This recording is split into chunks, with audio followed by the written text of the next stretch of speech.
आप ठीक कर लीजिएगा, मैंने बताया सही है वीडियो में। और एक वो बारबेट वाला क्वेश्चन है वो भी ठीक करा दिया है। अब क्वेश्चन नंबर 1 देख लीजिए इसी बात पर, और देखेंगे कुछ चीजों को, बोल लीजिएगा, जवाब दीजिएगा। एक सेट है प्रॉपर, क्योंकि बाल विकास हम बाकी सब्जेक्ट से ज्यादा प्रैक्टिस करें, ज्यादा पढ़ें, वो जरूरी है। उसका रीजन एक ही है, क्योंकि पेडागोजी का आधार है ये। तो ये ऐसा सब्जेक्ट है जो आपको हर एक सब्जेक्ट में हेल्प करेगा, ठीक है ना। चलिए स्टार्ट करते हैं। नहीं, मेरा बर्थडे नहीं है यार, दिल पे ले गए आप लोग हैं। मैं थोड़ा मन की बातें कर लेती हूँ आप लोगों से, संडे वार्ता इस बार हुई नहीं है तो खैर चलिए स्टार्ट करते हैं, समझते हैं कुछ चीजें। 24 नंबर का आंसर गलत है। हाँ, उसी की बात कर रही हूँ मैं, छोटू गुप्ता, कि उसको ठीक कर लीजिएगा। मैंने वीडियो में सही बताया है वो आंसर, शायद मार्क करते टाइम ऐसा हो जाता है कई बार कि ऊपर नीचे हो जाए। टेलीग्राम का लिंक आपको मिल गया, आप ज्वाइन कर लीजिए। टेलीग्राम चैनल है, ऑफिशियल चैनल है, 5,85,000 लोग हम लोग जुड़े हुए हैं, और शायद टीचिंग एग्जाम्स में लार्जेस्ट चैनल भी है। Choose the correct statement about development, यानी विकास के बारे में, विकास के विषय में सही वक्तव्य चुनिए। तो पहला ऑप्शन है डेवलपमेंट इज यूनिडायरेक्शनल एंड यूनिडायमेंशनल, यानी विकास एक दिशाई और एक आयामी होता है। ये कहना गलत होगा, क्योंकि यूनिडायरेक्शनल और यूनिडायमेंशनल नहीं होता, मल्टी डायमेंशनल होता है, बहुआयामी होता है। विकास के बहुआयाम है, यानी मल्टीपल आयाम्स हैं। आयाम्स नहीं कह सकते, आयाम हैं यानी डायमेंशंस हैं। यानी विकास सिर्फ शारीरिक पक्ष में नहीं हो रहा, एक पक्ष में नहीं, सामवेगिक पक्ष में भी होगा, सामाजिक पक्ष में भी होगा, संज्ञानात्मक पक्ष में भी होगा। विकास के 4 मुख्य प्रकार हैं, और दिशाएं भी मल्टीपल हैं। अगर हम बात करें, जैसे प्रॉक्सिमोडिस्टल एक दिशा है, अगर हम बात कर रहे हैं किसकी, डायरेक्शन की, तो दूसरा सेफेलोकॉर्डल एक दिशा है। तो दिशा भी मल्टीपल वेज हैं। डेवलपमेंट इज मॉडिफिएबल, विकास क्या है, परिवर्तनीय है। अभी भी 70% लोग सही उत्तर दे पा रहे हैं, इसका बहुत खुशी की बात है। ये पहले मैंने, या जब भी मैं डेवलपमेंट डिस्कस करती हूँ बैचेस में भी, और यहाँ यूट्यूब पे भी जब भी किया होगा, तो आपके साथ डिस्कस किया, अगर थोड़ी सी भी रिसेंट वीडियो रही होगी, कि डेवलपमेंट क्या है, मॉडिफिएबल है, यानी इसमें मॉडिफिकेशन संभव है। 2 चीजें हैं अलग, एक होता है इरिवर्सिबल, इरिवर्सिबल है, रिवर्सिबल नहीं है डेवलपमेंट। ऐसा नहीं हो सकता आज आप जवान हो गए कल बच्चे बन जाएंगे, बट मॉडिफिकेशन तो संभव है। कोई आदत पुरानी, कुछ जो आपने सीखा पहले, उसमें चेंज ला सकते हैं। ट्रेनिंग के थ्रू बहुत सारी चीजों में चेंज ला सकते हैं, ठीक है ना। करेंगे पेपर, मैराथन करेंगे, don't worry. Development is totally genetically programmed, ये हम नहीं कह सकते कि सिर्फ और सिर्फ हेरिडिटी से ही प्रोग्राम्ड है। डेवलपमेंट क्या है, प्रोडक्ट है जेनेटिक्स और एनवायरमेंट दोनों का। Individuals achieve developmental milestones at the same age and pace, यानी सभी व्यक्ति एक ही आयु और गति के साथ विकास के पड़ावों को प्राप्त करते हैं। ये कहना भी एकदम गलत बात होगी। क्यों? क्योंकि डेवलपमेंट की जो दर है, पेस है, जो रेट है, वो सबके लिए अलग अलग हो सकता है। एक बच्चा जो 1.5 साल में बोलना शुरू कर देता है, दूसरा बच्चा है जो हो सकता है उसको 2 साल लग जाएं सही से क्लियरली शब्द बोलने में, या किसी की हाइट जल्दी बढ़ रही है, किसी की कम, ठीक है ना। सीटेट इमेज में डिस्क्रिपेंसी आ रहा है, एडिट भी कर दिए हैं, अभी तक सॉल्व नहीं हुआ है। एडमिट कार्ड भी नहीं आए, टेंशन हो रही है।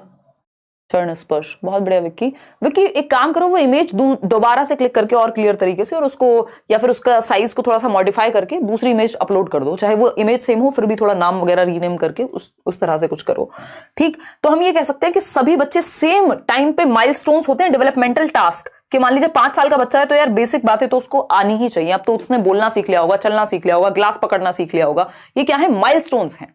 तो सभी का एकदम सेम एग्जैक्ट एज पे हो जाएगा ऐसा नहीं है, थोड़ा बहुत अंतर इसमें पाया जाता है, ठीक है। तो ये बात क्लियर हो गई, इंडिविजुअल डिफरेंसेस हैं।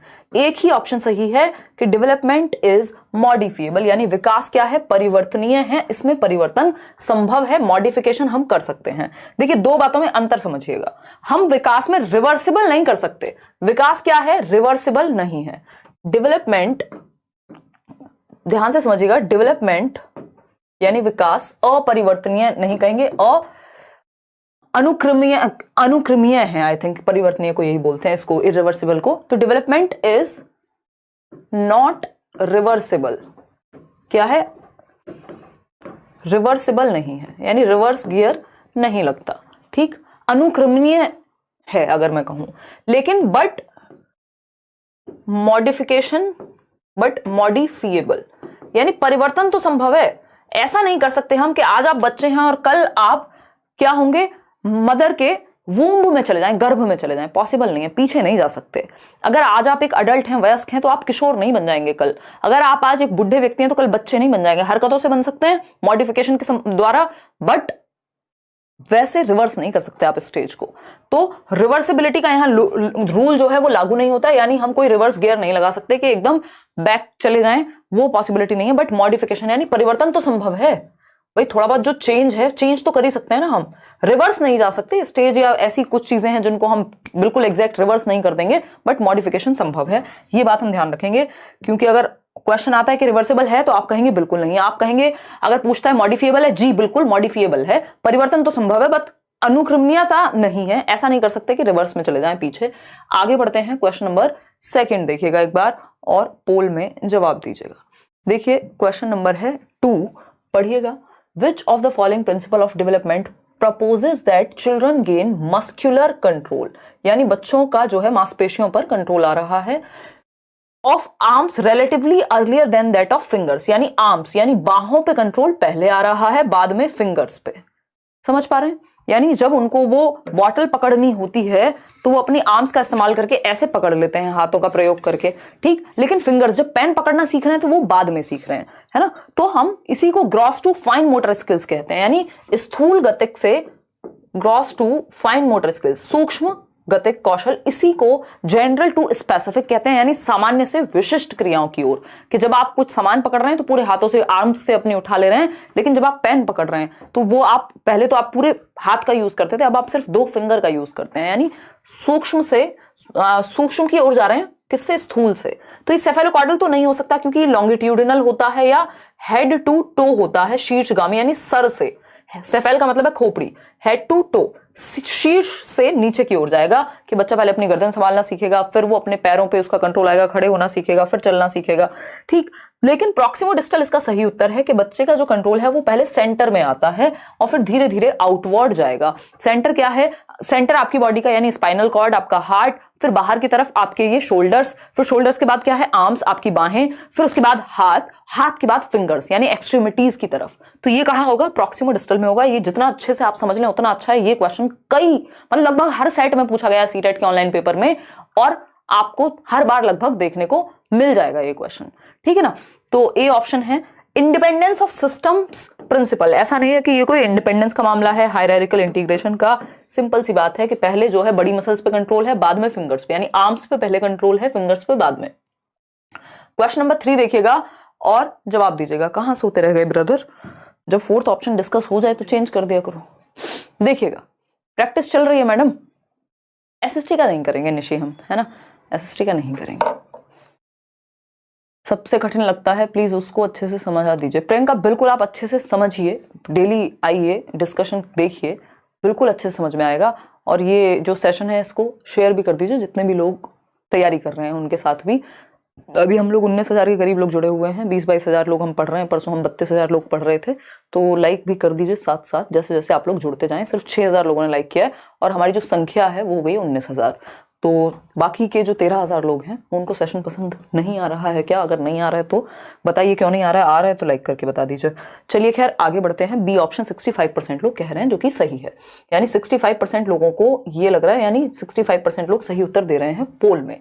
शारीरिक लक्षण जैसे यानी आपकी फिजिकल कैरेक्टरिस्टिक्स, शरीर के लक्षण, आंखों का रंग, कि आपकी आईज का कलर क्या होगा, आपकी हाइट, आपके बालों का रंग, ये किससे ज्यादा निर्धारित होता है? Dominantly determined by environmental factors, यानी ये पर्यावरणीय कारकों से सुनिश्चित होगा। भाई आपकी आंखों का रंग जो जन्म के समय होता है वही होता है या बदल जाता है बाद में? मान लीजिए आप ब्लू आइज हिप्नोटाइज करने वाली आंखों के साथ अगर पैदा हुए हैं तो ऐसा तो नहीं है कि कल को वो ब्लैक हो जाएंगी जब तक आप बाहर से लेंस ना लगा लें। तो ये कहां से आया? ये हेरिडिटी से आया है ना, ये आपकी आनुवंशिकता से आया, ये आपके माता पिता या आपके पूर्वजों से आया, ठीक। आपकी इवन आवाज भी, आपके बालों का टाइप भी, किसी के कर्ली हेयर्स हैं तो देखते हैं हम कहीं ना कहीं के माँ बाप में से किसी के रहे होंगे या कहीं और जनरेशन में। कलर ऑफ आईज हुआ, आपकी हाइट हुई, वो भी बहुत हद तक जो है प्रभावित होती है, डोमिनेंटली प्रभावित होती है, इनहेरिटेड है ये, यानी वंशानुगत है। ऐसा नहीं है कि एनवायरमेंट का इस पे बिल्कुल असर नहीं पड़ता, बट डिसाइडेड किससे है या ज्यादा प्रभावित किससे है? इनहेरिटेड है। इनहेरिटेड का मतलब वंशानुगत है, वंशानुगत का मतलब हेरिडिटी से संबंधित है, नेचर से संबंधित है। और नर्चर कहते हैं एनवायरमेंट को, पोषण, प्रकृति एवं पोषण विवाद कहा जाता है इसको, कि कुछ चीजें आपकी प्रकृति यानी हेरिडिटी यानी जीन्स से इनहेरिटेड होती हैं, विरासत में मिलती हैं। ये बीमारियां भी हो सकती हैं, ये कुछ अच्छी चीजें भी हो सकती हैं, और कुछ चीजें हम एनवायरमेंट, जैसे न्यूट्रिशन हो गया तो खाना तो एनवायरमेंट से मिलेगा, ट्रेनिंग हो गई, एजुकेशन हो गई, ये सब एनवायरमेंट का पार्ट है। इन्फ्लुएंस बाय कल्चरल फैक्टर्स, अब कल्चर से आंखें थोड़े ना चेंज हो जाएंगी, जो हो गई, मान लीजिए जो पेरेंट्स हैं वो जीन्स जो मिल गए वही रहेंगे। A result of interaction between heredity and environment, देखिए ये जो है ये कहना गलत होगा यहाँ, कि ये पूछा है कि ये फिजिकल ट्रेट्स हैं, ये ज्यादातर किससे प्रभावित होते हैं, तो हमें पता है कुछ ट्रेट्स ज्यादा प्रभावित होते हैं हेरिडिटी से, कुछ एनवायरमेंट से, तो ये नहीं कह सकते रिजल्ट है interaction between heredity and environment का। जिस तरफ झुका हुआ आंसर है उस तरफ ही जवाब देंगे, तो B option is the right answer.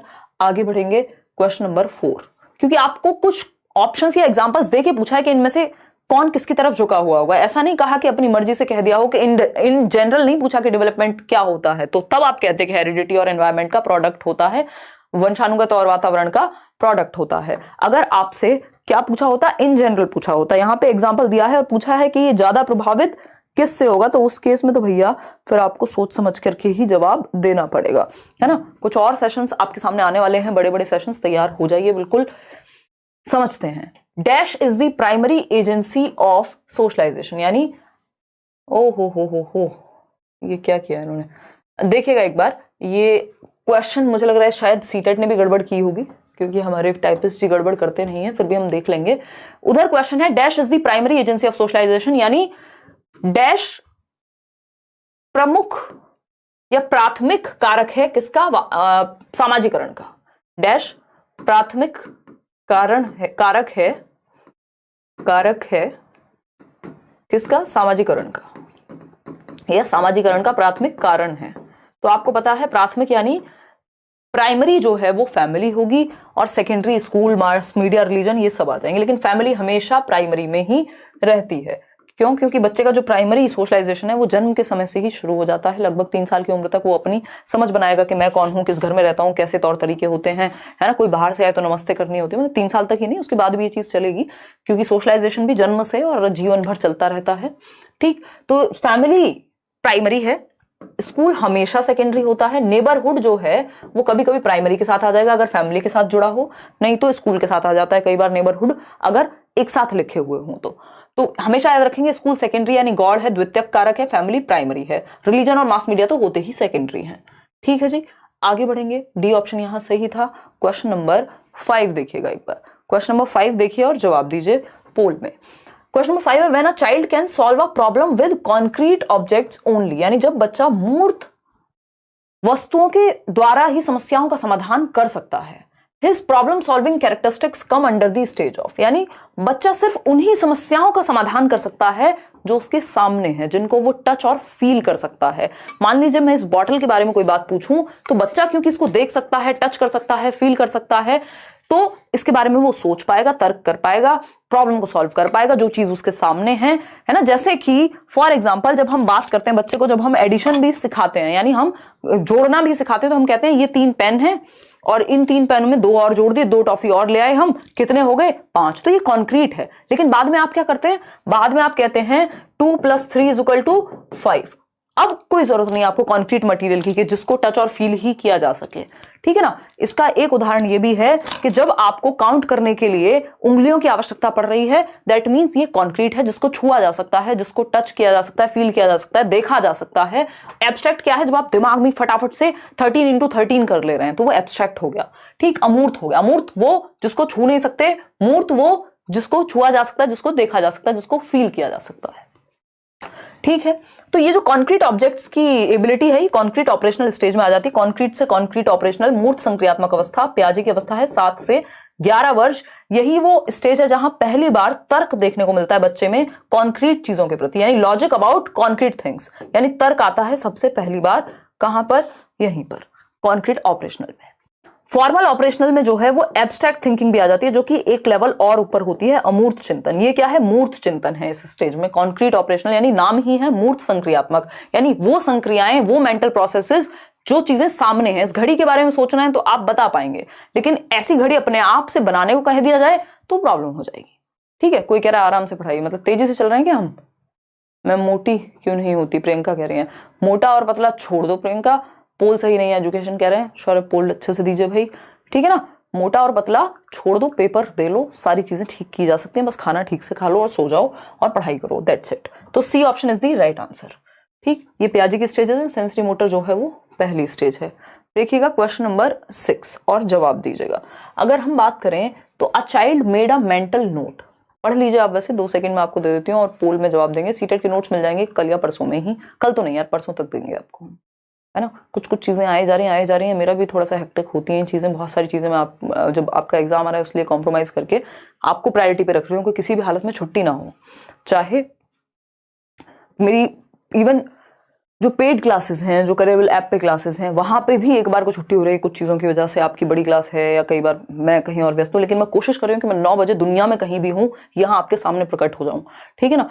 तो आपको भी वो डेडिकेशन दिखानी पड़ेगी अभी के लिए एटलीस्ट, क्योंकि मुझे पता है मैं सिलेबस वहाँ तो करा ही दूंगी, मतलब जो अदर देन सीटेट में तो ऑलमोस्ट कंप्लीट ही है, और वो सब मैं करा दूंगी, एक्स्ट्रा भी ले लूंगी। लेकिन अभी ये टाइम ऐसा है जब आपका फोकस सबसे ज़्यादा होता है पढ़ने में, क्योंकि पेपर पास में होता है, और ये पेपर ऐसा है क्योंकि क्वालिफाइंग है, तो ऐसा नहीं है कि आप लास्ट मंथ में पढ़ लेंगे तो कोई नुकसान हो जाएगा, आपको पेपर निकल जाएगा।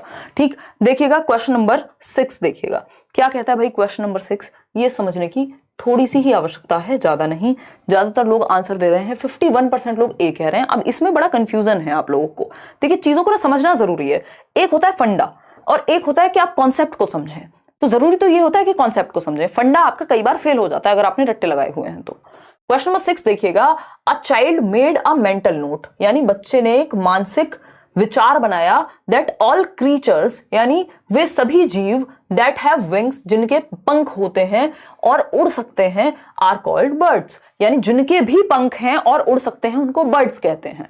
ऐसा बच्चे ने एक मानसिक विचार बनाया, एक स्कीमा क्रिएट किया, अपने ब्रेन में एक विचार बनाया कि जो उड़ सकते हैं उनको ए कहते हैं, यानी बर्ड कहते हैं, बी फॉर बर्ड कहते हैं, जिनको जो उड़ सकते हैं, ठीक, और जिनके पंख होते हैं, ठीक, बी बना लिया, स्कीमा ऐड कर लिया अपने दिमाग में, या नया स्कीमा क्रिएट किया एकोमोडेशन करके, ठीक। And can fly are called birds, या बर्ड के स्कीमा में ही ऐड कर लिया या नया स्कीमा बनाया, whatever the case is. Later she saw bat in a picture book, अब उसने अगली बार क्या देखा, चित्र पुस्तिका में चमगादड़ को देखा, एक बैट को देखा, ठीक, in a picture book, and identifies it as a bird instead of mammal. अब क्योंकि उसने अपने दिमाग में ये बनाया हुआ था कि जो उड़ सकते हैं और जिनके पंख हैं वो क्या हैं, बर्ड्स हैं, बट चमगादड़ के केस में ये क्या निकला, मैमल है, वो स्तनधारी कहे जाते हैं ऐसे कुछ एनिमल्स। तो उस केस में बच्चे ने लेकिन बर्ड के ही स्कीमा में उसको ऐड कर लिया। The process of knowledge construction described here is, यानी ज्ञान निर्माण की इस प्रक्रिया को क्या कहते हैं। उसने कुछ चेंज किया, चेंज करने की अभी बात ही नहीं आई, कॉन्फ्लिक्ट तो बाद में आएगा जब आप पहली बार देख रहे हैं और आपने ऐड कर लिया। मान लीजिए, बहुत बढ़िया हरमिंदर मंडल, मान लीजिए एक बात सोचिए, आपने ये सोचा हुआ है कि बर्ड्स ऐसे होते हैं जो उड़ते हैं। एक दिन आपने एरोप्लेन को या हवाई जहाज को, जो आपका हेलीकॉप्टर है, उसको उड़ते हुए देखा और आपने कहा ये भी उड़ने वाली चीज है, यानी ऐसा ही शेप लग रहा है बर्ड के जैसी, 2 पंख हैं और ये भी क्या है, ये भी एक बर्ड है। तो आपने तो ऐड कर लिया ना। जब तक किसी ने आपको आके ये नहीं कहा कि बेटा ये बर्ड नहीं है, ये तो अपने आप में एक एरोप्लेन है, टेक्नोलॉजी से चलता है, तब तक आप उसको चेंज नहीं करेंगे। जब तक आप चेंज नहीं करेंगे और नया स्कीमा बनाएंगे नहीं चेंज के थ्रू या मॉडिफिकेशन नहीं लाएंगे, तब तक एकोमोडेशन होगा कैसे, ठीक है ना। तो ये सारा खेल है, पूछा कैसे है आपसे क्वेश्चन, घुमाने के लिए पूछा है आपसे क्वेश्चन। सिंपल बात यह है कि एक बच्चे ने जब मानसिक विचार बना लिया है, एक स्कीमा बना लिया है अपने दिमाग में, एक नॉलेज क्रिएट की है कि जिनके भी पंख होते हैं वो सभी उड़ सकते हैं और पक्षी हैं, उसके बाद तत्पश्चात जब उसके दिमाग में ये स्कीमा पहले से बी का है, अब उसने एक चित्र पुस्तिका में चमगादड़ को देखा और उसने स्तनधारी कहने की बजाय उसने कहा ये भी पक्षी है क्योंकि ये भी उड़ सकता है, मैमल का उसे पता ही नहीं है। तो इस स्थिति में ज्ञान निर्माण की इस प्रक्रिया को क्या कहेंगे। अब इस चमगादड़ को, बैट को भी इसने इसी स्कीमा में ऐड कर लिया। क्यों? क्योंकि बर्ड का स्कीमा बना हुआ था और उसने एक और बर्ड को देखा जो कि वो चमगादड़ है। वो सही है कि गलत है बाद में देखा जाएगा, पहले उसने ऐड कर लिया। तो इसको एसिमिलेशन कहेंगे, समावेशन कहेंगे। उसने क्या किया है, ऐड कर लिया है एक नई जानकारी को या एक एग्जिस्टिंग स्कीमा में किसी चीज को ऐड कर लिया है सिंपली। अभी कॉन्फ्लिक्ट नहीं आया, अभी चेंज की, मॉडिफिकेशन की, एडजस्टमेंट की बात नहीं हो रही, वो बाद में होगी। जब तक उसे कोई बताएगा नहीं कि ये बर्ड नहीं होता तब तक एकोमोडेशन नहीं होगा। अभी तो उसने बर्ड्स में डाल लिया है उसको। तो एकोमोडेशन की स्थिति में मॉडिफिकेशन की सिचुएशन बनती है, सीरिएशन और कंजर्वेशन का इससे कोई लेन देन है नहीं, ठीक है। तो ये कॉन्टेक्स्ट समझना पड़ेगा कि संदर्भ क्या निकल के आ रहा है, सेंस क्या निकल के आ रहा है इस एक बात से। सिर्फ आप ऐसा नहीं सोच सकते, क्योंकि ऐड करना, या अगर हम बात करें इसमें एडजस्टमेंट की बात करें, मॉडिफिकेशन की बात करें, चेंज की बात करें, ये फंडे हैं जिनका आप प्रयोग करते हैं। लेकिन ये किस कॉन्टेक्स्ट में क्वेश्चन पूछा गया है, सारा खेल उस चीज का है, ठीक है। साइया प्रसाद नाम है आपका, बहुत बढ़िया। 24,000 लोग हम लोग जुड़े हुए हैं, 11,000 लोगों ने लाइक किया है। भैया left hand side is equal to right hand side करना होता है, LHS बराबर RHS, यानी जितने लोग लाइव हैं उतना लाइक करना होता है। ऐसा हमारे यहाँ रिचुअल है, मजबूरी नहीं है। जिसकी इच्छा है वो करे, श्रद्धा, अपनी अपनी Shraddha. Who proposed the term zone of proximal development, यानी ZPD जो टर्म है उसको किसने प्रपोज किया, बताइएगा किसने प्रपोज किया, किसको, ZPD को, संरचना किसने प्रतिपादित की थी। तो आंसर यहां पे इन लोगों ने क्या माना है, वाइगॉस्की, क्योंकि वाइगॉस्की ही इसको यूज कर रहे हैं, दिया जेरोम ब्रूनर ने था। अगर हम बात करें किसकी, अच्छा ZPD की बात कर रहा है, वो स्कैफोल्डिंग की बात नहीं कर रहा, फिर तो कोई डाउट होना ही नहीं चाहिए। लेव वाइगॉस्की ने दिया है ZPD को वो जोन जहां तक संभावना है आपके विकास की कि आज आप यहां हैं, यानी आज आपके 30 में से 25 नंबर आ रहे हैं, लेकिन आपको सपोर्ट मिल जाए लेट्स लर्न का, या अगर आप क्लासेस देख लें तो आपके 30 में से 30 आ जाएंगे। तो ये जो दायरा है कि आप में संभावना है, आपका जो संभावित विकास है वो 30 में से 30 नंबर लाने का है, इसी को ZPD कहते हैं। ठीक, तो ये वाइगॉस्की ने इसके बारे में बात की है। आगे बढ़ेंगे नेक्स्ट क्वेश्चन पे। क्वेश्चन नंबर है हमारा 8। भाई जब लास्ट में इतनी सारी बातें हो गई, आंसर बता दिया, कहां सो रहे हो। क्वेश्चन नंबर 8 देखिए, समझते हैं। लेंदी क्वेश्चन है, पहले पढ़िए। क्वेश्चन क्या है, थोड़ा सा लेंदी है, थोड़ा ज्यादा भी कह सकते हैं। पहले पढ़िए और फिर जवाब दीजिए, ठीक है जी। बताइएगा मैम ये गलत हो गया, हाँ इसमें गलती की संभावना हो जाती ना, ये तो ZPD था, ये कैसे गलत हो सकता भाई, ZPD में तो है ही नहीं कोई दिक्कत, ठीक है ना। इनफ है यूट्यूब क्लास आप पढ़ना, बिल्कुल अगर आप अच्छे से देख लेते हैं, प्रीवियस ईयर जो है वो समझ जाते हैं, तो क्या होगा, आराम से क्लियर हो जाएगा आपका एग्जाम। चलिए खैर आप जवाब दीजिए इस क्वेश्चन का, ये क्वेश्चन जरूरी है। मैं पानी पीऊंगी माइक बंद करके, क्योंकि कई लोगों को इरिटेशन हो जाती है, मैं बता रही हूँ, और मुझे आप लोग को परेशान करके कुछ नहीं मिलने वाला।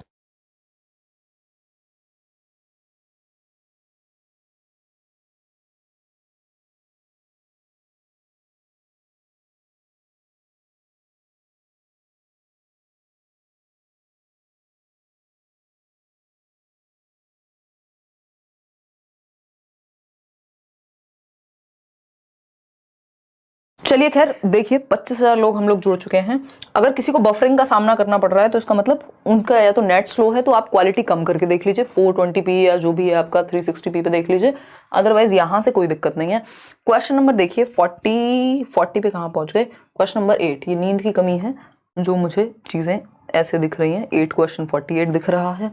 देखिएगा, अगर हम बात करते हैं which of the following correctly specifies the major difference between Jean पियाजे एंड लेव वाइगॉस्कीज व्यूज, यानी पियाजे और वाइगॉस्की के विचारों में मुख्य अंतर क्या है जब वो कॉग्निटिव डेवलपमेंट की बात करते हैं, तो 47% लोग ए उत्तर दे पा रहे हैं, समझते हैं। वाइल पियाजे एम्फेसाइज्ड चाइल्ड्स इंडिपेंडेंट एफर्ट्स, यानी पियाजे ने क्या कहा, स्वतंत्र रूप से जो बच्चा एक्टिविटी करता है, जो उसको लिटिल साइंटिस्ट कहा, नन्हा वैज्ञानिक, जो अपने एनवायरमेंट में वो एक्टिविटी करके सीखता है इंडिपेंडेंटली, मेजर रूप से बहुत सारी प्रक्रियाओं के थ्रू, जो मेंटल प्रोसेसेस क्या है, एसिमिलेशन, एकोमोडेशन, अडेप्टेशन, ठीक, तो एफर्ट्स मार करके अपने इंडिपेंडेंट एफर्ट्स से वो सीखेगा। To make sense of their world, अपनी दुनिया की समझ बनाते हैं बच्चे खुद से एक्टिविटी करके, पेन लिया, खोला, तोड़ा, समझा, जाना, ठीक। वहीं वाइगॉस्की कहते हैं views cognitive development as a socially mediated process, यानी संज्ञानात्मक विकास जो है सामाजिक रूप से मध्यस्थ प्रक्रिया के रूप में देखी गई है वाइगॉस्की के अनुसार। वाइगॉस्की कह रहे हैं भाई क्या जरूरत है पेन तोड़ के ही जानने की कि इसमें क्या है, हम आपको बता भी सकते हैं, आपके बड़े आपको खोल के भी दिखा सकते हैं, उसको समझा भी सकते हैं पेन कहां से आया, ठीक है ना। मतलब एक्टिविटी वहां भी हो रही है, लेकिन वो समाज को बीच में लेकर के आ रहे हैं। जो समाज और संस्कृति है वो हमारे संज्ञान को, हमारी समझ को डेवलप करने में बहुत ज्यादा मदद करती है, यानी जिस संगति में आप रह रहे हैं वो आप पे प्रभाव डालती है कहीं ना कहीं, ये बात है। तो बी ऑप्शन की बात हो रही है, वाइल पियाजे viewed children as active independent beings, Vygotsky viewed children as being controlled primarily by their environment, control की बात नहीं की उन्होंने। वाइल पियाजे दोनों यही कहते हैं कि बच्चा एक्टिवली सीखता है, क्योंकि दोनों कंस्ट्रक्टिविस्ट हैं, रचनावादी हैं, रचना करके सीखने को प्रमोट करेंगे। While पियाजे emphasise the importance of language in the cognitive development, पियाजे ने नहीं, Vygotsky emphasise the biological side, ये ऑपोजिट बात कह दी, जबकि वाइगॉस्की ने ज्यादा महत्व दिया है लैंग्वेज को और पियाजे ने बायोलॉजिकल एस्पेक्ट को, जबकि वाइगॉस्की ने क्या किया है, इग्नोर किया बायोलॉजिकल एस्पेक्ट को। वाइल अकॉर्डिंग टू पियाजे children speak to themselves for self guidance, ये उल्टा बोल दिया इन्होंने, सेल्फ गाइडेंस की बात बच्चे खुद से जब बोल बोल के बातें करते हैं तो वो सेल्फ गाइडेंस कहलाती है, यानी खुद को दिशा देते हैं, ऐसा वाइगॉस्की कहते हैं, जबकि पियाजे उनको ईगो सेंट्रिक कह रहे हैं कहीं ना कहीं, ठीक है। कोई कह रहा है आपके नाम से कितने लोग चैनल चला रहे हैं, आरोही कुछ लोग हैं जो प्यार मोहब्बत में प्रमोट करने के लिए या अपने थोड़ा बहुत बेनिफिट के लिए उनको अच्छा लगता है, वो उस तरह की चीजें हैं। जो भी चीजें अवांछनीय है, जो भी गलत एक्टिविटीज हो रही है, उनको फिर रोका जाएगा एक्शन लेकर के एक दिन, या तो वो खुद ही सुधर जाएं, ठीक है ना। तो एक ही बात सही है कि जहां पे पियाजे कहते हैं कि बच्चा इंडिपेंडेंट एक्टिविटी करके सीखता है, वाइगोस्की कहते हैं सामाजिक रूप से मीडिएटेड प्रोसेस है कॉग्निटिव डेवलपमेंट। तो ए ऑप्शन ही एकमात्र सही उत्तर हुआ। यहां आगे बढ़ेंगे, क्वेश्चन नंबर 9 देखिएगा एक बार। क्वेश्चन नंबर 9 क्या कहता है? फातिमा रीजंस, यानी फातिमा एक रीजन देती है, you should be honest because then your parents would be proud of you, यानी इसलिए आपको क्या होना चाहिए? ईमानदार होना चाहिए, क्योंकि अगर आप ईमानदार हैं तो आपके माता पिता गौरवान्वित महसूस करेंगे, यार हाय हमारा बच्चा कितना अच्छा है, फलाने का बच्चा देखो चोरी बोलता है, चोरी करता है, झूठ बोलता है, ये काम करता है, लेकिन हमारा बच्चा क्या है? बहुत ही अच्छा है। तो आपके माँ बाप क्या है? आप पे गौरवान्वित महसूस करेंगे, जो कि बुरी बात नहीं है। अगर आप माँ बाप को अच्छा फील करा देंगे तो कोई पाप तो हो नहीं जाएगा। लेकिन ये स्टेज कौन सी है, ये लेवल कौन सा है कोहलबर्ग की थ्योरी का, जो किसकी बात करते हैं? मॉरलिटी की। मॉरलिटी क्या है? सही और गलत के कुछ सिद्धांत होते हैं समाज में, दुनिया में, और वो सही गलत के सिद्धांत का जो विकास है उसको मॉरल डेवलपमेंट यानी नैतिक विकास कहते हैं। नैतिकता, सच बोलना, झूठ ना बोलना, किसी का बुरा ना करना, something things like that. In which stage of Kohlberg of moral reasoning does Fatima come under, यानी फातिमा जो ये मानती है कि आपको ईमानदार होना चाहिए, उसका रीजन ये नहीं है कि आप किसी की चीज क्यों चुराएं, उसका रीजन ये है कि माँ बाप आप पे गौरवान्वित महसूस करेंगे, माँ बाप बहुत ही अच्छा गौरव या प्राउड फील करेंगे आप पे। तो ये good boy good girl orientation है, यानी आप माँ बाप की नजर में क्या बनना चाहते हैं? अच्छा लड़का अच्छी लड़की अभिविन्यास, लोग आपकी तारीफ करें, ये आपको पसंद है ना? और तारीफ करना किसे बुरा लगता है? अभी हम लोग यहाँ फ्री डिस्कशन कर रहे हैं, चाहे कितनी भी थकान हो, कुछ भी हो, मुझे रत्ती भर का फायदा, मतलब वैसा नहीं है कि ऐसा कुछ मेरा पर्सनल मोटिव इस चीज से पूरा हो रहा हो, बट मुझे खुशी होती है ये सेशन करके। ये सेशन बहुत कम भी किए जाएंगे तब भी कोई दिक्कत नहीं है ना? वैसे भी दिक्कत नहीं है, जीवन में जितनी भी चीजें हैं वो इनफ है और सेटिस्फेक्शन है, सारी चीजें हैं, कोई किसी से कंपटीशन नहीं है, कोई जबरदस्ती नहीं है, कोई आप मजबूरी नहीं है कि भाई सेशन लेना ही लेना है ना? लेकिन ये क्या है? ये इनर मोटिवेशन है, आंतरिक अभिप्रेरणा है, ठीक। तो लेकिन गुड बॉय गुड गर्ल भी होगा, अच्छा लगता है आप लोग लाइक करते हैं, अच्छा लगता है आप अच्छे कमेंट्स करते हैं या बताते हैं कि हाँ सेशन ने आपकी हेल्प की, मेरे लिए बड़ी प्राउड की बात होती है। तो ये थोड़ा सा कौन सा लेवल हो गया? हल्का सा इसमें good boy good girl orientation, हालांकि मेरी मॉरलिटी एथिकल लेवल की है, थर्ड स्टेज वाली, ठीक। तो लॉ एंड ऑर्डर होता है, बस rules are rules. Social contract orientation है कि समाज में यार नियमों को बने रहना देना चाहिए, पनिशमेंट है सिर्फ पनिशमेंट से डर के। तो सी ऑप्शन है good boy good girl orientation, कि लोग तारीफ करेंगे, अप्रूव करेंगे, इसलिए आप कोई काम करते हैं। एट टाइम्स हम सभी ऐसा करते हैं, लेकिन हमेशा करें वो गड़बड़ है। क्वेश्चन नंबर 10 देखिए, विच of the following will help in creating conducive learning environment in class, यानी कक्षा में सकारात्मक उपकारी यानी पॉजिटिव एनवायरमेंट क्रिएट करने के लिए लर्निंग का कौन सा एक ऑप्शन मददगार साबित होगा, इंपॉर्टेंट होगा। कॉन्ड्यूसिव लर्निंग एनवायरनमेंट होता है एक सुगम वातावरण जहां पे बच्चे अच्छे से सीख सकें। तो बच्चे की भलाई की कौन बात करेगा चार ऑप्शंस में से? पहला ऑप्शन है providing equal opportunities of participation to all students, यानी सभी बच्चों को बराबरी की सहभागिता, यानी हर एक चीज में बच्चे सीधा बैठ भाई ताकि ये स्पाइन तेरी ठीक रहे और एक्टिव रहे, तू नींद में ना लगे, है। Providing equal opportunities of participation to all students, यानी सभी विद्यार्थियों को एक्टिवली पार्टिसिपेट, यानी बच्चा तो एक्टिव है और ये एनवायरमेंट अच्छा होगा जहां हर बच्चा सक्रिय है, एक्टिवली सीख रहा है, सही बात है। बी ऑप्शन है making ability based rigid groups. Rigid तो जहां वर्ड आ जाए उसको छोड़ दीजिएगा, वो बच्चे की भलाई की बात कभी नहीं करेगा, क्योंकि रिजिड का मतलब क्या है? रिजिड का मतलब है आप में जरा सा भी लचीलापन नहीं है, है ना। बोला जाता है ना जो ज्यादा कठोर होते हैं, जो ज्यादा रिजिड होते हैं वो टूट जाते हैं, खत्म हो जाते हैं टाइम के साथ। अगर आप फ्लेक्सिबल नहीं है, अगर टाइम के साथ चेंज होने की या सिचुएशन के अकॉर्डिंग ढलने की आप में क्षमता नहीं है, तो आप क्या हो जाएंगे? खत्म हो जाएंगे। तो बहुत ही अच्छा तरीका नहीं है, आपको बच्चों के अनुसार फ्लेक्सिबल होना है। हर एक बच्चा सेम तरीके से सीखे जरूरी नहीं है ना। तो रिजिड होना खराब बात है। Focusing only on high achievers, यानी जिनके नंबर अच्छा आ रहे हैं सिर्फ उन पे फोकस कर रहे हैं। भैया आपको एजुकेशन फॉर ऑल को प्रमोट करना है, हर बच्चे को केटर कर पाए आप, कमजोर से कमजोर, तेज से तेज, होशियार से होशियार। डी ऑप्शन है encouraging students to get high marks. आपका फोकस मार्क्स लाना नहीं है, लर्निंग पे फोकस करना है, मार्क्स अपने आप आएंगे, बाय प्रोडक्ट है, ठीक है जी। तो आंसर क्या सही हुआ? आंसर हुआ सभी विद्यार्थियों को सहभागिता के समान अवसर देना, यानी इक्वल अपॉर्चुनिटी अगर मिलेगी तो एनवायरमेंट अपने आप ही अच्छा हो जाएगा क्लासरूम का, क्योंकि हर बच्चे को आप महत्व दे रहे होंगे इस सिचुएशन में, किसी को किसी चीज में, किसी को किसी चीज में, पार्शियलिटी नहीं कर रहे होंगे, इन्वॉल्व होने का मौका दे रहे होंगे। क्वेश्चन नंबर 11 देखिएगा, विच of the following is a primary characteristic of progressive education. Progressive education यानी जिसको हम प्रगतिशील शिक्षा कहते हैं, लर्निंग बाय डूइंग की जो बात करती है, जॉन डीवी का नाम याद कीजिए, करके सीखने की बात करते हैं। इन्होंने लैब स्कूल्स खोले शिकागो में, यानी अमेरिका में, अपनी वाइफ के साथ मिलके, जिनको प्रोग्रेसिव स्कूल्स कहा गया, जहां ये बात मानी गई कि लर्निंग जो है वो एक एक्टिव एंड सोशल प्रोसेस है, यानी बच्चे ग्रुप में अच्छा सीखते हैं और बच्चों को एक्टिव होना चाहिए। और क्या है, ये एक एक्टिव एंड सोशल प्रोसेस है, डेमोक्रेटिक प्रोसेस है, जहां सबको आजादी हो अपनी बात कहने की। तो ये सारे प्रिंसिपल्स हैं किसके? प्रोग्रेसिव एजुकेशन के, प्रगतिशील शिक्षा के, आगे बढ़ती हुई शिक्षा के, जो चाइल्ड सेंटर्ड है, जो बच्चे को सेंटर में रखती है, बच्चे को एक्टिव रखने की बात करती है।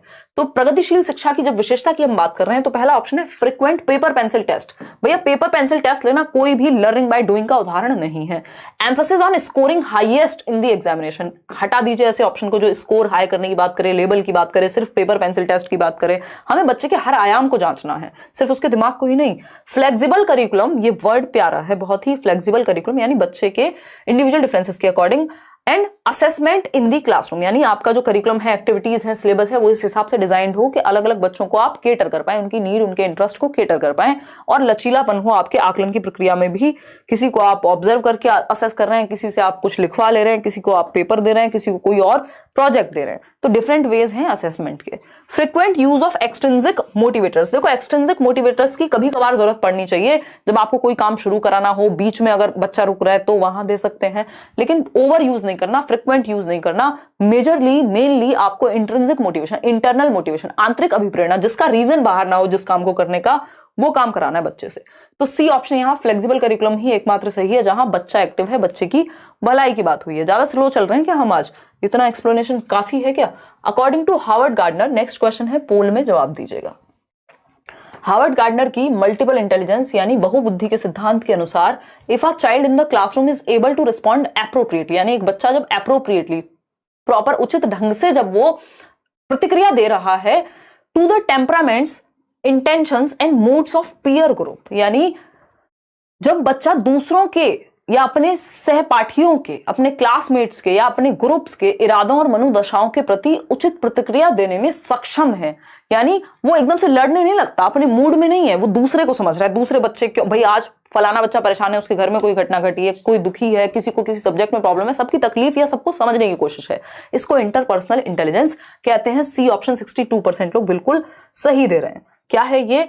अंतर व्यक्तिक बुद्धि है। अंतः व्यक्तिक होती है इंट्रापर्सनल, जब आप खुद को जानने में अच्छे हैं, यानी आप फिलोसोफर अच्छे बन सकते हैं, आप कुछ लिख सकते हैं अच्छा, तो ये अदर्स यानी दूसरों को समझने की बात अंतर व्यक्तिक। अंतर का मतलब है, इंटर का मतलब ही होता है दो या दो से अधिक, ठीक, टू और मोर देन टू, जब बात हो रही हो दो या दो से अधिक लोगों की, यानी आप दूसरों को समझने में अच्छे हैं। जैसे एक टीचर हो सकता है, कोई बच्चे में स्पेसिफिक, ऐसे लोग साइकोलॉजिस्ट वगैरह भी बन सकते हैं, ठीक। तो इंट्रापर्सनल तो सेल्फ की बात होती है, ठीक। बॉडी काइनेस्थेटिक, ये स्पोर्ट्स पर्सन बनेंगे, स्पोर्ट्स में जाएंगे, इनकी बॉडी पे पकड़ अच्छी है, डांसर्स हो सकते हैं। Musical intelligence, AR. रहमान को याद कर लीजिए, है ना, कि म्यूजिक की अच्छी समझ होगी।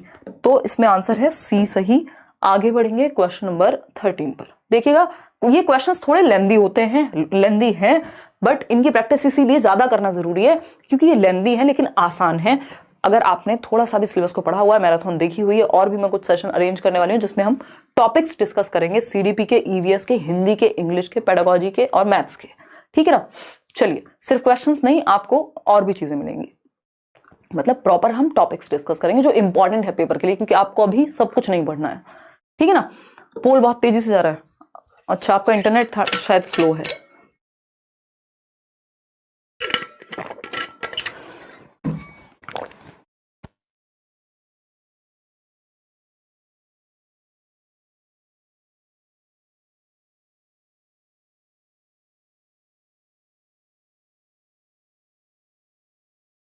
बहुत बढ़िया आरती, 130 प्लस टारगेट है, बहुत ही बढ़िया।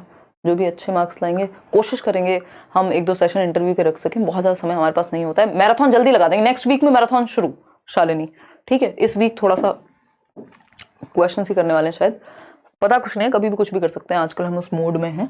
तो बी ऑप्शन 60% लोग सही उत्तर दे पा रहे हैं, बहुत ही खुशी की बात है। लेकिन बाकी के 40% लोग इतने आसान क्वेश्चन में, फ्री का नंबर है, जेंडर का एक क्वेश्चन आना ही है। While teaching the concept of occupation, यानी आप कौन सा कॉन्सेप्ट पढ़ा रहे हैं कि समाज में जो काम करने के तरीके हैं, व्यवसाय के संप्रत्यय को पढ़ा रहे हैं कि क्या क्या ऑक्यूपेशंस होते हैं। लोग एडवोकेट होते हैं, लोग पायलट होते हैं, लोग टीचर होते हैं, डॉक्टर होते हैं, आप क्या है ऑक्यूपेशन समझा रहे हैं। Monica showed flash cards of both man and women, Monica मतलब टीचर है मोनिका, महिलाओं और पुरुष दोनों के फ्लैश कार्ड होते हैं ना, मेरे पास अभी यहाँ कुछ है नहीं, बट हम ये समझ सकते हैं कि आपने एक छोटा सा कार्ड बनाया है और उसके सामने मान लीजिए आपने महिलाओं को पायलट के रूप में भी दिखाया है, पुरुषों को शेफ के रूप में भी दिखाया है। तो अलग अलग महिलाओं और पुरुषों की अलग अलग भूमिकाओं में आपने फ्लैश कार्ड पे दिखाया है ऑक्यूपेशन पढ़ाते समय। इन नॉन ट्रेडिशनल रोल्स, यानी गैर पारंपरिक भूमिकाएं, यानी महिलाएं जो हैं वो पायलट बन रही हैं, पुरुष जो हैं वो क्या बन रहे हैं, टीचर या फिर क्या कहेंगे उसको, शेफ बन रहे हैं, या हाउस वाइफ भी दिखा सकते हैं, मतलब इट डिपेंड्स, खैर वो तो ऑक्यूपेशन नहीं हुआ। This strategy will help in, यानी ये जो स्ट्रेटजी है ये किस में मदद करेगी, बताइएगा किस में मदद करेगी। मैम आप सीटेट के वेबसाइट पर मॉक टेस्ट कैसे दें। अब संध्या ऑप्शन है, उन्होंने शायद कुछ ही मॉक हैं जो डाले हुए हैं, वही रेपिटेटिवली आते रहते हैं, तो वो आप सीटेट की वेबसाइट पे जाएंगे, सबसे नीचे जाएंगे, मॉक टेस्ट का ऑप्शन आएगा, और कुछ टेस्ट हम करियर रूल पे भी डलवा देंगे, मॉक टेस्ट तो डल ही रहे हैं वहां भी, आप जाके वो फ्री क्या कर सकते हैं, अटेम्प्ट कर सकते हैं उन क्वेश्चंस को, ठीक है ना। चलिए स्टार्ट करते हैं, समझते हैं। बी ऑप्शन 66% लोग कह रहे हैं, फटाफट से समझेंगे। प्रमोटिंग जेंडर स्टीरियोटाइप, भाई अगर आप गैर पारंपरिक कार्य दिखा रहे हैं, यानी जो परंपराओं में है ही नहीं, परंपरा में तो ये है कि महिला जो है वो टीचर बन जाए या घर पे रहे या फिर डॉक्टर बन जाए हद से हद, बट पायलट ना बने, एडवेंचरस रोल में ना आए, वो स्पेस में साइंटिस्ट ना बने, है ना, तो वो पुरुषों का काम दे दिया, या क्रिकेटर ना बने, तो यहां पे गैर पारंपरिक रोल। अब जब आप गैर पारंपरिक रोल अपनाएंगे, इसका मतलब आप स्टीरियोटाइप को ब्रेक करेंगे, चैलेंज करेंगे, तो इसको हम कहेंगे प्रमोट कर रही हैं teacher gender stereotype flexibility. Stereotype flexibility stereotype का जस्ट ऑपोजिट होता है कि रिजिड मत रहिए स्टीरियोटाइप को लेकर के, जेंडर में सिर्फ यही काम होगा, कोई भी व्यक्ति हो, महिला हो पुरुष हो, कोई भी कुछ भी काम कर सकता है, यानी जेंडर रूढ़िवादिता में लचीलेपन को प्रोत्साहन मिलेगा, कि हम समाज में ये ना सोचे कि हमारी बेटी है तो ये तो डॉक्टर टीचर या कुछ और इसी तरह का बनेगी, और बेटा है तो वो, या हमारी बेटी है तो वो क्रिकेटर नहीं बन सकती या फिर वो पायलट नहीं बन सकती, ऐसा कुछ भी नहीं होना चाहिए। अभी आपने मूवी आई थी शायद गुंजन सक्सेना, तो कैसे एयरफोर्स से लेके हर जगह महिलाएं आजकल हैं, ये हम देख पा रहे हैं। रोज क्लास होती है 9 बजे, पूजा सिंह बिल्कुल सही समझ रही हैं आप, ठीक। तो प्रमोटिंग जेंडर हायरार्की, ऐसा नहीं है कि जेंडर हायरार्की को बढ़ावा मिल रहा है कि इस जेंडर को ऊपर रखो इसको नीचे, मॉडलिंग जेंडर टाइपिंग ऐसा भी नहीं है, यहाँ पे रोल तो टाइप हो ही नहीं रहे। स्टीरियोटाइप तो तब होता है जब हम कह रहे हैं कि लड़कियां जो हैं वो ये काम करेंगे, लड़के ये काम करेंगे, लड़कियां घर का काम करती हुई अच्छी लगती हैं, लड़के बाहर जाते अच्छे लगते हैं, ये है स्टीरियोटाइप, ठीक है ना। हाँ देखो कोमल कितनी दुखी है। कोमल मैंने इतना कुछ कराया हुआ है आपको, एक सप्ताह क्या और भी टाइम लग सकता है, क्योंकि मैं इंडिविजुअली बहुत सारी चीजें होती है मैनेज करने को। नोट्स में अगर टाइम लग भी रहा है तो उसको आप समझिए, वो रीजन से लग रहा है, मुझे उससे कुछ चाहिए तो है नहीं आपसे कि नोट्स देके मुझे आपसे कुछ पैसे चाहिए या कुछ और चाहिए, कोई लालच है, ऐसा तो है नहीं। B option is the right answer.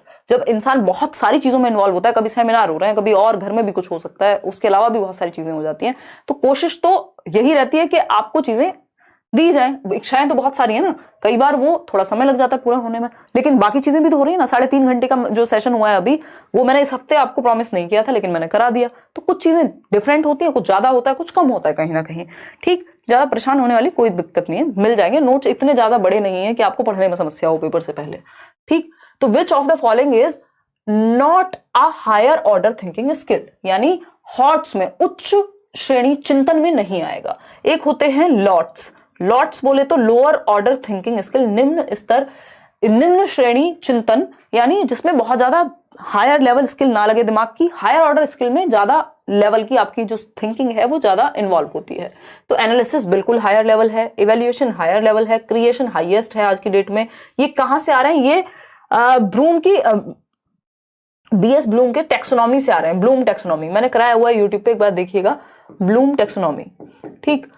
तो उन्होंने कॉग्निटिव डोमेन में, कॉग्निटिव मतलब थिंकिंग से रिलेटेड कॉग्निटिव ही होगा, कॉग्निटिव डोमेन में 6 लेवल्स दिए हैं, 6 लेवल्स, वो मैं अभी आपके साथ डिस्कस करूंगी, उसमें बताऊंगी कौन सा हॉट्स में आएगा, कौन सा लॉट्स में आएगा। तो रिकॉल जो है, यानी प्रत्यास्मरण, यानी जस्ट आपने रिकॉल कर लिया, किसी का नंबर याद किया था या किसी का नाम याद किया था, आपने देखा उस व्यक्ति को अगली बार और नाम रिकॉल कर लिया, है ना। प्याजे की कितनी स्टेजेस हैं, रिकॉल कर लिया। लेकिन जब क्रिएट करना हो, अपने आप से उदाहरण बनाना हो प्याजे के लिए, एनालाइज करना हो प्याजे और वाइगोस्की में क्या अंतर है, इवैल्यूएट करना हो किसने सही कहा है, तो दिमाग का इस्तेमाल ज्यादा होगा। सिर्फ स्टेज का नाम याद करने में रिकॉल पावर लगेगी, इसको लोअर ऑर्डर थिंकिंग कहते हैं, यानी ये हायर ऑर्डर थिंकिंग स्किल नहीं है, ठीक। पहले उड़ा दे पोल। चलिए आगे बढ़ते हैं, नेक्स्ट क्वेश्चन देखिएगा और पोल का जवाब दीजिएगा। क्राइटेरियन रेफरेंस्ड टेस्ट पूछा है, हम लोग इसको डिस्कस करते आए हैं, आप पोल में जवाब देंगे बहुत ही तेजी से, देखिएगा। प्रभात आप सुपर टेट के लिए वो ले सकते हैं, पेडागोजी स्पेशल बैच, उसमें भी एडमिशन ओपन है, अलग से बैच तो अभी नहीं है, आइडिया कब आएगा। कहाँ मिलेंगे नोट्स, क्योंकि आपके मैंने आपके नाम से पैसे से नोट्स मिल रहे हैं 350 में, बट आपने फ्री में बोला है, वो कब कहाँ मिलेंगे। मनीषा मैं बहुत दुखी हूँ ऐसे लोगों से जो लोग इस तरह का व्यापार चलाते हैं, वो बहुत ही गलत बात है। एक होता है कि मतलब सच में पूरी टीम काम कर रही है, कहीं कुछ एक मिनिमम लेवल ऑफ फी है, ये चोरी कहते हैं उसको। ये वाली जो सिचुएशन है ना, मैं नोट्स फ्री दूंगी, टेलीग्राम पर ही दूंगी। लेट्स लर्न स्क्वाड, कोई और फेक चैनल नहीं है, लिंक दिया हुआ है डिस्क्रिप्शन में, वहां से ज्वाइन कर लो। 5,85,000 लोग जुड़े हुए हैं। जिस दिन नोट्स मिल जाएंगे आप फटाफट से क्या करेंगे, उनको आपस में शेयर कर देंगे। और जहां तक परसों से नोट्स मिलने शुरू हो जाएंगे, सीडीपी के नोट्स परसों आपको मोस्ट प्रोबेबली अवेलेबल हो जाएंगे। ठीक, अगर ये सेटअप की प्रॉब्लम नहीं होती तो अब तक 2 सब्जेक्ट के नोट्स तो आपको मिल ही जाते, फिर वो बड़ी क्लास भी थी। विच of the following is the example of criterion referenced assessment, यानी सीआरटी। असेसमेंट को टेस्ट भी बोल सकते हैं, आकलन भी बोल सकते हैं, यानी कौन सा मानदंड निर्देशित आकलन है। एक होता है क्राइटेरियन रेफरेंस टेस्ट, दूसरा होता है नॉर्म रेफरेंस टेस्ट, जिसको हम एनआरटी बोलते हैं। ठीक है जी, एक होता है एनआरटी, एक होता है CRT. Big fan ma'am from Hyderabad, बहुत बड़े अखिल, हम सभी लर्नर्स हैं, बहुत अच्छा लगता है आप लोग मिलते हैं अलग अलग जगह और अलग अलग जगह से इतना प्यार भेजते हैं, वो मेरे लिए बड़ी ही सौभाग्य की बात है। देखिए, अगर हम बात करते हैं सीआरटी की तो 43% लोग ए ऑप्शन कह रहे हैं, a test based on criterion minimum level of learning. बिल्कुल सही बात है, एमएलएल कहेंगे इसको, मिनिमम लेवल ऑफ लर्निंग, अधिगम के निम्नतम स्तर को मानक निर्धारित करने वाला परीक्षण। कि भैया किसी लेवल पे, मान लीजिए सीटेट में मिनिमम क्या है भैया, 60% तो ले आओ, 90 नंबर तो ले आओ, ये मिनिमम है कि आप क्वालिफाई कर जाओगे। लेकिन क्या D+B में, क्या केवीएस में केंद्रीय विद्यालय में, क्या एनवीएस में नवोदय विद्यालय में, क्या सुपर टेट में ऐसा है? नहीं, वहां मिनिमम से काम नहीं चलेगा, वहां आपको मेरिट में आना पड़ेगा। उसको नॉर्म रेफरेंस टेस्ट एनआरटी कहते हैं, जब बात मेरिट की या बाकी बच्चों से ऊपर या स्कोर करने की हो बेटर। लेकिन जब एक मिनिमम लेवल स्कोर करने की बात हो, जैसे 12th में पास होने के लिए 33% जरूरी है, ये मिनिमम लेवल है, ये क्राइटेरिया है कि आपको सीटेट में 90 नंबर लाने हैं अगर आप जनरल कैटेगरी से हैं, 82 लाने हैं अगर आप किसी भी और बिलोंग करते हैं किसी भी कैटेगरी से। तो उस केस में क्राइटेरिया है पहले से।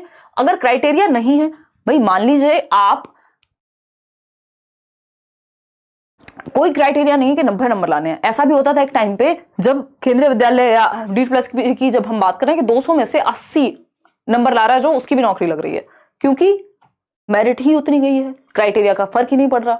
ठीक, अभी क्राइटेरिया लगा दिया उसमें भी कि 40% दोनों ही इस सेक्शन में आने चाहिए, वो क्राइटेरिया है। लेकिन नॉर्म क्या है कि जिसके नंबर ज्यादा आएंगे उसको नौकरी मिलेगी, तो वो एनआरटी है कि मेरिट बेस्ड। अगर क्राइटेरिया की बात करें, एक क्राइटेरिया फिक्स कर दिया, वो आपका सीटेट, याद रखिए उसके लिए।